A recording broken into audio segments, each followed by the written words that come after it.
welcome to World Insight with Tian Wei, coming to you live from Beijing on CGTN. Coming up on this program, U.S. President Donald Trump has outlined a $1 trillion infrastructure plan to reinvigorate the economy. But can this draw attention away from the scandals and also unite a divided Congress? The Shanghai Cooperation Organization meeting will convene this Friday with new members, India, Pakistan. What is likely to be the goals and the roles of SCO? We're going to have a panel to discuss that and many of the other topics related to security in the region. And we begin our program in the United States. U.S. President Donald Trump this week will launch a series of activities to promote the $1 trillion infrastructure project that includes the air traffic, waterway, railways, and highways. On Monday, Donald Trump outlined a plan to privatize already the U.S. air traffic control system, urging the U.S. Congress to separate it from the Federal Aviation Administration. With his proposal of health care and tax reform remaining stagnant in the legislative branch, the Trump administration aims to use the infrastructure plan to elevate the public spirit and even to demonstrate his determination to fulfill campaign promises. Rebuilding the United States. The President of the United States, Donald Trump, claims that his trillion-dollar blueprint on rebuilding American infrastructure has nearly been completed. The proposal is going to play a significant role in his grander scheme of economic reform. Such a plan includes the privatization of the air traffic control system. At its core, our new plan will dramatically improve America's air traffic control system by turning it over to a self-financing, nonprofit organization. This new entity will not need taxpayer money, which is very shocking when people hear that. They don't hear that too often. In addition, it also includes the construction and repairing of railroad, highway, and hydraulic systems. President Trump states that a $200 billion funding would be provided by the federal government, and he expects a $1 trillion investment from the private sector and state governments. To launch our national rebuilding, I will be asking Congress to approve legislation that produces a $1 trillion investment in infrastructure of the United States, financed through both public and private capital, creating millions of new jobs. However, such a plan is destined to face pushback on Capitol Hill. $200 billion taken directly from the government requires transferring money from other federal departments and programs such as Social Security, and would possibly cause a deficit in the future. Can rebuilding infrastructure really bring America out of recessions? The real effect is still to be seen. For more about this infrastructure plan of the Trump administration, let's loop in our panelists joining us. From San Francisco in the United States, Zhengyu Huang, chairman of the U Capitol and former White House fellow. Welcome to our program. In Washington, D.C., we have Steve Pruitt, who is a managing partner at Watts Partner. Gentlemen, welcome to the two of you. I would like to start by asking, where would the $1 trillion come from? Mr. Pruitt, since you work for the Congress for a long time, help us understand. Well, it's a combination of public and private dollars that the president's plan assumes. And I think there's more than $1 trillion worth of work to do. So there's plenty of opportunity to engage. And I think the Congress is just beginning to discuss those proposals in earnest. And I think the $200 billion that's on the table right now is really a starting bid in terms of what is possible. That's right, Mr. Huang. $200 billion that is put out by the federal government, trying to invite more investment from other state and private sector. And yet, with the politics going on in Washington, Mr. Huang, you know very well about that, and also the timeline we are looking at when it comes to infrastructure, will that money be able to attract that many more, as large as $1 trillion eventually? Yeah, you know, the two very interesting features of the proposal, although be it in only 6 pages, are privatization and public divestiture. So we're probably going to talk about the Air Traffic Control Corporation being privatized. But in addition to that, the memo has spelled out a vast number of other privatization and public divestiture proposals, such as the private use of real estate owned by the Department of Veteran Affairs, the divestiture of transmission assets owned by the Power Marketing Administration. In addition to that is the use of private use of rest areas on interstate highways. So the list goes on. And I think those features, if actually executed, will actually radically change the contours of infrastructure in America. Really? I mean, is privatization likely to change the overall picture? I mean, gentlemen, those ideas have been brought up by the Clinton administration, by some of the even earlier administration. It's not a new idea. Why should we begin to believe that this time it's going to work? Well, Tin, let me respond to that. I think there are two things. Mr. Preet. There are two things that are in play right now politically. One is in America, we're seeing our bridges crumble. We've had a number of bridge collapses in the middle of major traffic periods. So there's visible evidence that there's much more needed to be done. Secondly, I think while there's a great deal of partisan bickering about the details at this point, we're very quickly approaching that time where both Congress and the administration are going to have to make a deal. And I think they both realize that, and now that we're into the summertime when these decisions really need to be made, I think we're going to see a lot of behind closed door dealing go forward that we just haven't seen so far. Right. If we talk about the infrastructure in the United States, as you said, Mr. Pruitt, let's take a look at some of those numbers. The U.S. has more than 6.5 million kilometers of roads and nearly 300,000 kilometers of rail. More than 13,000 airports are in the U.S., while China has 507. So those are the numbers if you compare the United States and China. The question really is, will those, whether it's crumble bridges or the U.S. determination to make still the lead of infrastructure in the world, be enough to be a wake-up call for all sides to really put in their resources? They have to see the benefits of it first. Mr. Huang. Yeah, so that's exactly the point, that we understand there's no way increased federal subsidies is going to get past Congress, especially a Republican-controlled Congress. Yeah. So the traditional mode of deficit spending won't work. So I think this is a very interesting and potentially exciting bold attempt to bring private money into the fold. And we know that done well, it's going to spur a tremendous amount of investments. Done not so well, well, you know, the public might be left holding the purse. Because in addition to some of the things I've talked about, there's also an additional feature around public guarantee of private projects. So increase in such loan programs in the Department of Transportation, EPA, Army Corps of Engineers, et cetera, et cetera. Yeah. So I think those are the key initiatives that from a businessman's perspective seem to be able to attract private investments. But Mr. Pruitt, I mean, beginning from the privatization of the traffic control, really? I mean, if this early harvest, so-called, could not work, it's going to have a very ill effect on the rest of the plan, if there is a rest of the plan. Well, I believe there will be a rest of the plan first. Secondly, I think we're in a period now, again, where the dealings are going to have to take place, and they're going to go behind closed doors very quickly here, and we'll start to get some sense of what the real shape of this plan will be.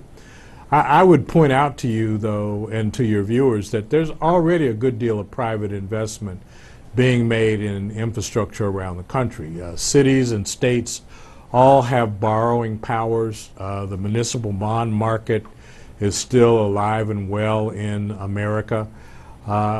In one sense, what is being proposed is let's do the accounting so that we really know what is being spent across the board. What this plan does, and what I think the president's trying to do, unfortunately, is take credit for all of that. And as we know, or at least my mother always told me, that you get a lot more done when you don't worry about who gets credit. So I think at some point we're going to have to realize that let's get the job done first, and Yeah. then we'll decide who gets credit for it. Well, maybe the Chinese don't need the credit. Maybe the Chinese investment can come in, Mr. Pruitt, or some of the investment coming from other countries. There's a Belt and Road Initiative going on over there. U.S. sending the delegation, but not as high level as one would expect. The question is there going to be a crossroad with which these two things could work together, at least on certain areas? Mr. Pruitt, very briefly from you. Oh, absolutely, absolutely. And I think what we've got to do is continue to work on other aspects of our economy here in America to keep it straight and make it an even better investment market. I think the Chinese, others will come in as they see the improvements and the value in investing in America. Mr. Huang, though, even if Mr. Pruitt sees the potential, how to work it out in order to achieve the potential, that is the biggest question. Yep. So let me talk a little bit about public-private partnership, Sure. because I think if done well, it could work well. So let me give an example of an entity, the name of which I think everyone knows, but the structure of which actually a lot of people don't know, which is the Federal Reserve, the Central Bank of America. It is actually a public-private entity, meaning at the central federal level, it acts much as a government entity. The chairman and the board of governors are appointed by the president. However, its 12 member banks are actually private corporations, actually owned by the member banks in those cities. So public-private entities could work if done well. And to your point about China's involvement, I think it has to and should happen. When President Trump visited Saudi Arabia days before his arrival, a $20 billion infrastructure fund to be invested in the United States was announced between that country and Blackstone. With leverage, that number is going to go up to $100 billion. When Prime Minister Abe from Japan visited the U.S., he talked about selling high technologies to the U.S. And prior to his arrival, a $50 billion fund investing in telecommunications and other areas was announced by SoftBank. So I think when President Trump and President Xi Jinping met, they had agreed to come up with a 100-day plan. That's and right. I would love to see infrastructure investing to be part of that. It is what you are thinking also, Mr. Pruitt, that maybe foreign investment in infrastructure coming into the United States going to be mainly from China and the Middle East. Is that what you're saying also? Well, I think China and the Middle East will certainly play major roles in what is to be built. I think there will be investors from around the world who will see value in investing in American infrastructure. I think we as Americans will also see the value there, and I think that will also shape some of the investment activity that you see with American dollars as well. Stephen Pruitt, Zheng Yu Huang, gentlemen, what a pleasure to have you.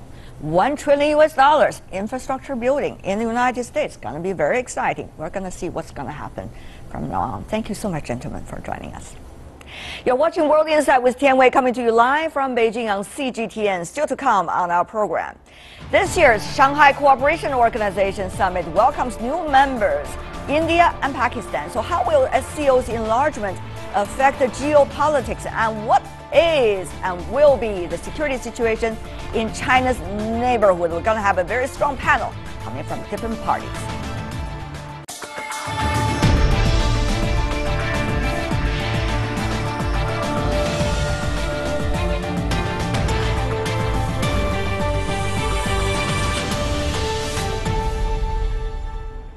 You're watching World Insight with Tian Wei, coming to you live Monday to Friday on CGTN. The annual gathering of the Shanghai Cooperation Organization in 2017 is about to begin, and this year the group will welcome more members. India, Pakistan will officially accept it during the upcoming summit. This is the first time the organization has expanded membership since its founding, and more countries are looking forward to take part in the SCO, but that is only part of the story about security in China's neighborhood. Let's take a look at this first.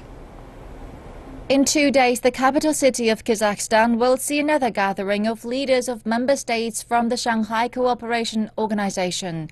This year, the regional security group is going to expand for the first time. India and Pakistan, who used to be observers of the SCO, will formally join the group, and this will make the SCO the biggest regional cooperation group in terms of area and population. NATO member Turkey and its neighbor Iran are also considering joining the SCO. Experts believe with more countries joining the group, cooperation between the SCO members is going beyond security. Economic development will enrich the framework of the SCO. All members are also linked by China's Belt and Road Initiative, which will provide a stronger support for the group. Security remains the top issue of the summit. During last week's leading security summit, the Shangri-La Dialogue, China reiterated its stances. China values, follows, and upholds international rules. When we talk about rules, I think international rules should reflect the general consensus reached between different countries, and the rules should not be unilaterally interpreted or decided upon by certain countries. The SCO was founded in June 2001 in Shanghai by China, Russia, Kazakhstan, Kyrgyzstan, Tajikistan and Uzbekistan. Experts believe that benefiting off the Belt and Road Initiative, the SCO will soon expand its cooperation from just security to economic and cultural exchanges. For more on the discussion about SCO and also the overall security situation in China's neighborhood, we are joined here in our Beijing studio, Mr. Zhou Bo, who is a senior colonel at the Office of International Military Cooperation from the Ministry of National Defense here in China. Welcome to our program, Senior Colonel Zhou. Also in Beijing, we have, with pleasure, this time you're visiting our studio here in Beijing, Alexander Lukin, Professor and Director of East Asian and SCO Studies at the Moscow State Institute of International Relations. It's a great pleasure to have both of you gentlemen. May I begin with you, Senior Colonel Zhou? What exactly is it, if you look at some of the issues of security going on in China's neighborhood? One, the South China Sea, the other, the Korean Peninsula, and overall, the anti-terrorism activities that China is having with other countries, such as SCO countries. Yes. What do you make of these three areas? How do they relate and correlate with one another? Well, first of all, they are all related to China's security in China's periphery, but they are just different in nature. When we come to talk about Korean Peninsula, essentially it's a nuclear issue of DPRK. The world as a whole acknowledge what China has contributed, but wish China to do more. But how China could do more, that is another issue.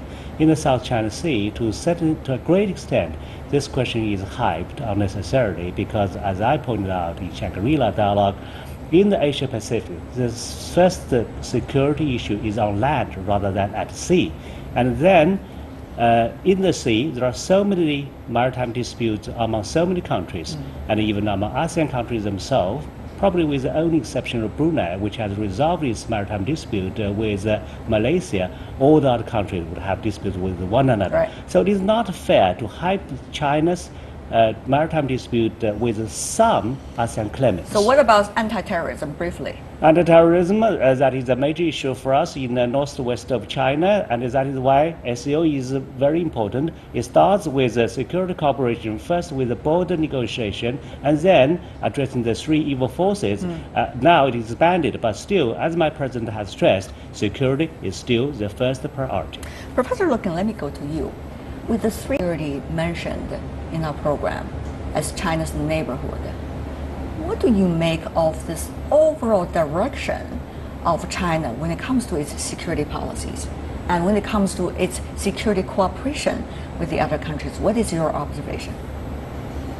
Well, China is a large country and it's one of the strongest countries in the world. So of course it has its own security interests. And it contributes, as Senior Colonel just said, it contributes more and more to solving various security issues, including the Korean nuclear issue and several others. So I think the world would be a better place if China does more in that respect, because I think at this moment it's not active enough. Well, if we think about what it can do, It's kind of a little bit shy country. Oh, I would okay. say. Are you shy? But another thing is how it is going to do it. It should do it in a way that does not disturb its neighbors, for example. So you think there are concerns about that? Well, sure, there are concerns, and there are natural concerns because if your neighbor is suddenly becoming very strong, there are maybe not legitimate concerns, but you know, people begin to think how this neighbor is going to use its new force. Okay. And China, it is careful, but it should be kind of careful and understanding about it. Professor Looking is general in making that statement, and yet I think there are things that can be narrowed down in terms of answering that question. For example, about the South China Sea. Senior Colonel Zhou, during the Shangri-La meeting, you were, in a way, having a rhetorical war, quote unquote, against some of the other panelists on the same issue about the South China Sea. People accusing China, particularly the United States, Japan, Australia, militarizing in the South China Sea. And how do you see specifically that issue, the militarization, as they say? A blunt answer is that is nonsense. Because how do you define militarization? If the necessary defense of China on its own controlled islands is described as militarization, and how about the United States, who have, some people say, 600 bases or 800 bases? They are countless because it's a definition of what is a military base. Then can I argue that the United States is militarizing the whole world? Is that a reasonable argument to you, Professor Looking? Well, as I said, you know, any country, especially a big country, should have its reasonable security concerns. But it's of course best. I'm thinking of Russia as well. It's best for this country to do it in a way that does not disturb other countries. Otherwise, because China needs good relations with its neighbors and with other big players. Nobody is ideal in this world, but it needs these relations for economic reform and development. So there should be some kind of balance. Right, but you know, when you say disturb, this is an interesting word, because disturb, namely, you have to involve both parties. One is the one who is, quote, to disturb. The other is the party that is, quote, being disturbed. One could try to limit, quote unquote, the possibility of disturbance, and yet one cannot control the other's degree of being so-called disturbed. It sounds philosophical, Professor Looking, but that's exactly what I'm trying to ask you. That is, what should be the mentality of countries these days in terms of a rising China, in terms of the neighborly security issues in the region, Professor Looking?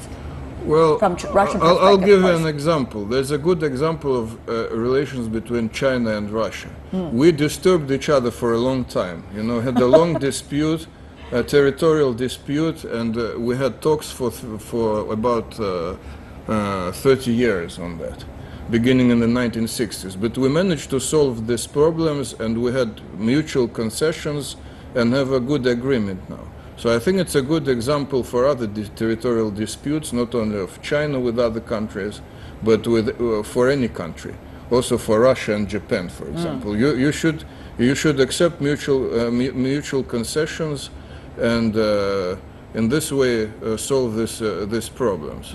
You know, because if you don't do that, for example, if Vietnam, let's say, is unhappy about China's policy, it's becoming close to the United States. It's not good for China. But, you know, they used to be enemies, and now they became friends, you know, the United States and Vietnam. Is it good for China? I don't think so. Let Senior Colonel Zhou answer that question. Is it good for China or bad for China? Is it black and white? Well, I think, Professor, you have exactly raised a very good point. The good example of how China and Russia have to resolve its territorial dispute through friendly consultation. And this exactly is what China is doing, even with Vietnam. And with this kind of peaceful consultation, China actually has demarcated its maritime boundaries with Vietnam in Beibu Gulf, what is internationally known as Gulf of Tonkin. So China has both goodwill and patience to embark on peaceful negotiation, and its determination to resolve this issue. So you have said the right thing to prove what I said is right. All right. Before we go, I do want to ask a final question about this specific issue with South China Sea, because Senior Colonel Zhou, you said the other day to the international press that China has proposed earlier to have a joint military exercise with ASEAN countries in the South China Sea. How is that working? Is that going to contribute to what Professor Looking has called on to China, which is try to limit the type of disturbance and the degree of in your neighbors?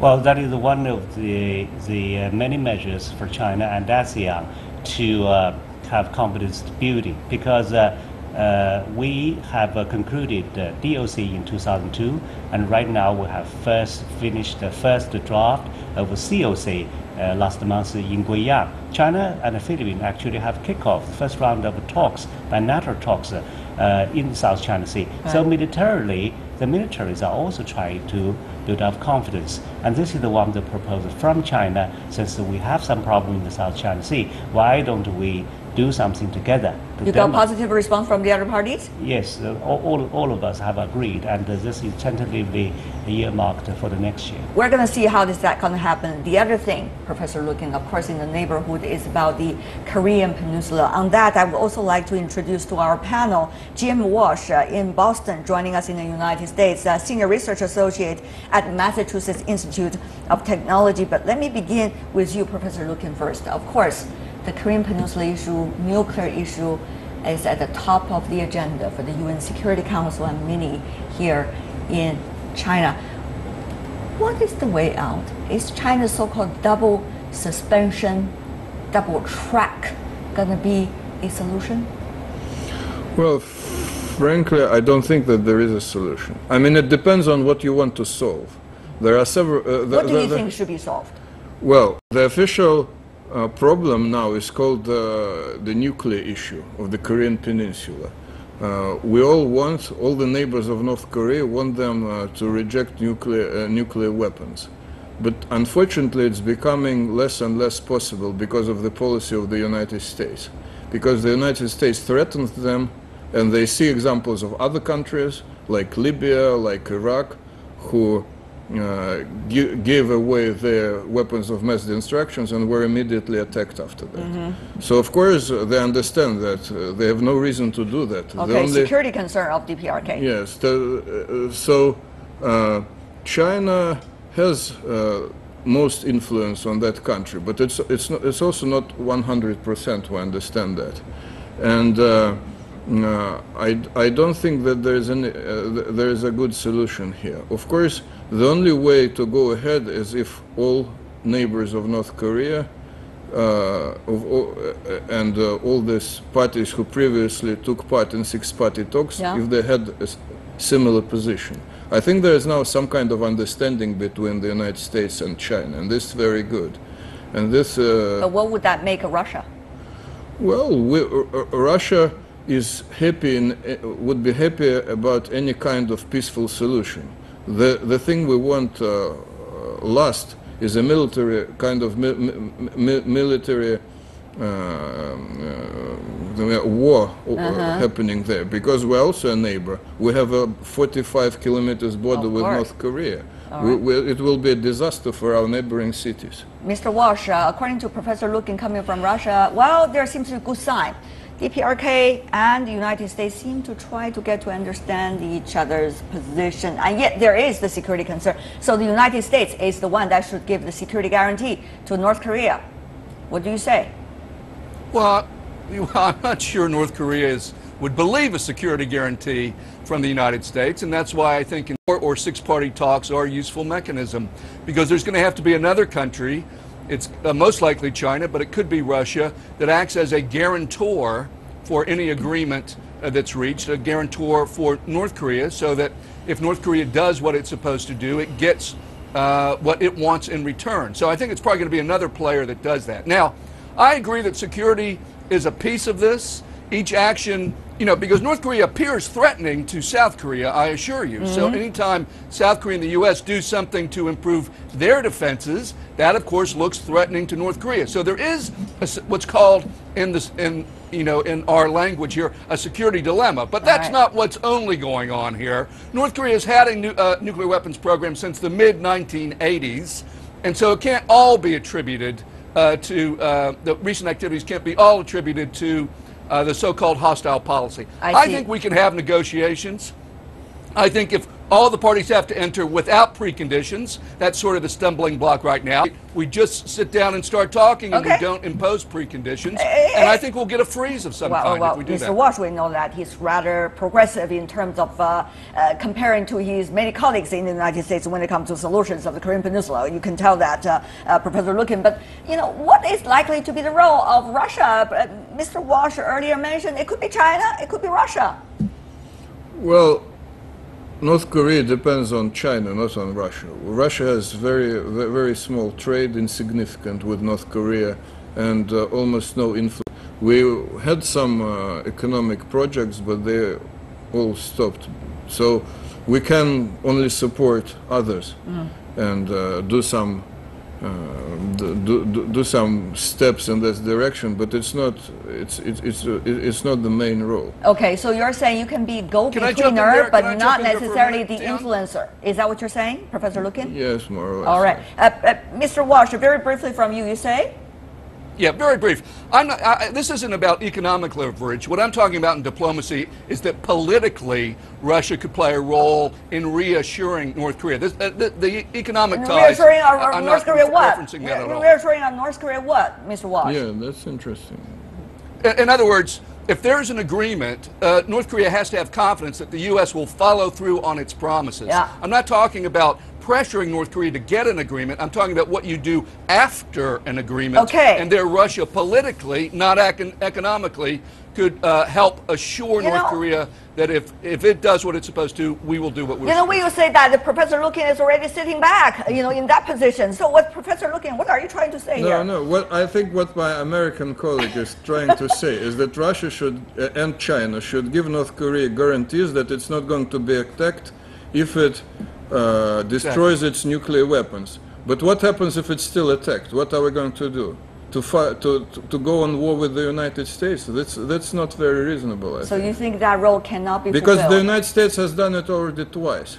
It did not fulfill agreement of the Clinton time and then the second time. Okay, when the six-party talks. So if it does fulfill it this time, so what are we going to do? We don't want to go on war with the United States for North Korea. I don't think so. Not for that reason. Not for that reason. Senior Colonel Joe, what about you? China has the ultimate interest, according to, you know, some of the reasonings from the two gentlemen over there. Yes, definitely. We should understand that DPRK has security concern. So when China says talk about its proposal of suspension for suspension, the beauty of this proposal is that it's mutually conditional. It saves face of both sides. And in historically speaking, DPRK once proposed to have a U.S. to suspend its military exercise first. So I believe compared with the possibility or the eventuality of DPRK ICBM finally reaching continental USA, why don't give peace a chance just by allowing this kind of talks to start first? Because the US is much stronger. What harm would you do if you suspend 1, 2 exercises? In this way, we solve this problem.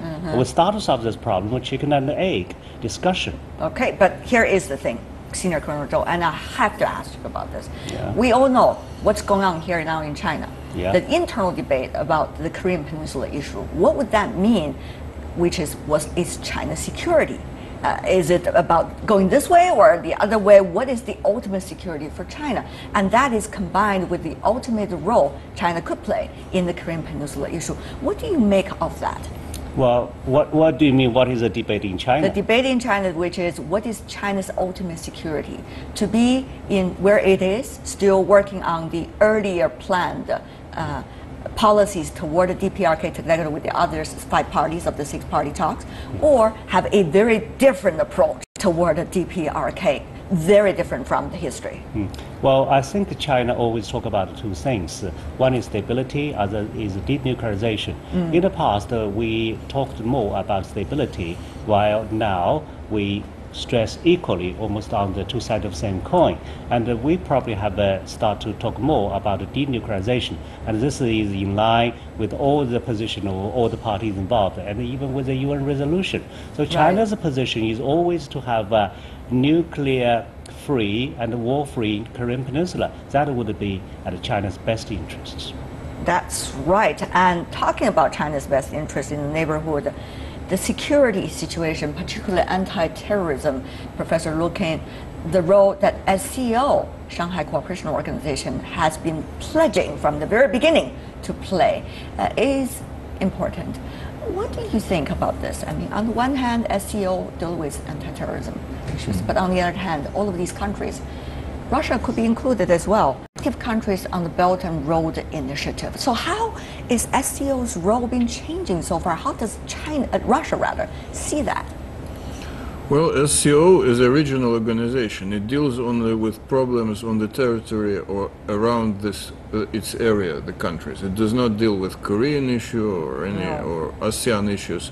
So, but I think it's quite effective in anti-terrorism activities on its territory, because it should be judged by not what happened but what did not happen. The terrorist activities are very low in this area, and there's an anti-terrorist center in Tashkent of SCO, which is, I think, rather effective. And when India and Pakistan join, of course, it can bring some more problems, but I hope that SCO would be a platform for cooperation between, another platform for cooperation between these two countries. I don't think that we should talk about them bringing some more problems, but that SCO is an additional platform. Of course, it's not going to deal with specific problems of their members, but they will talk more to each other. The leaders would meet, and maybe they come to some kind of agreement. Yeah, Senior Colonel Zhou, what do you think about that? India, Pakistan, we all know their histories. Is SCO inviting trouble into itself, or trying to improvise some solutions to it? Well, there must be some serious internal discussions before SCO has made a decision to accept these two countries, because nobody wants to bring in trouble, and the trouble between India and Pakistan would not be small. So I assume these two countries should have made a kind of pledge to add vigor rather than trouble to this organization. Another thing I should ask to all of you gentlemen, the three of you, is what about now? You see the enlargement of SCO. What is its potential? NATO, Senior Colonel Zhou, for example, recently invited another new member, become 29 countries now, and that is totally about security. So SCO, though, at the very beginning, security, and then political, and then now even economic to a certain extent. How do you compare these two? And I believe that exactly the value of SCO is that it is not directed against any third party, as is written in the SCO Charter. Because, well, what is the purpose of NATO? NATO is enlarging, but where is the enemy? They would never talk about Russia being the enemy, but without Russia being even a potential enemy. What is the synergy among the 29 countries?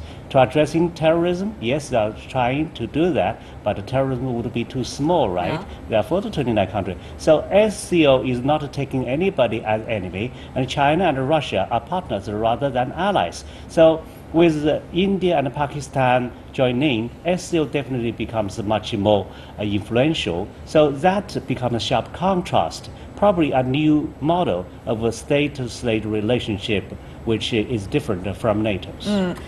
Mr. Walsh, recently, with the encouragement of President Trump, talking about anti-terrorism, and probably that's the only thing he talked about during the summit there. So will NATO's role evolve as a result? I think it might. He mentioned both terrorism and immigration, and I don't see NATO doing anything about immigration. That didn't make much sense to me.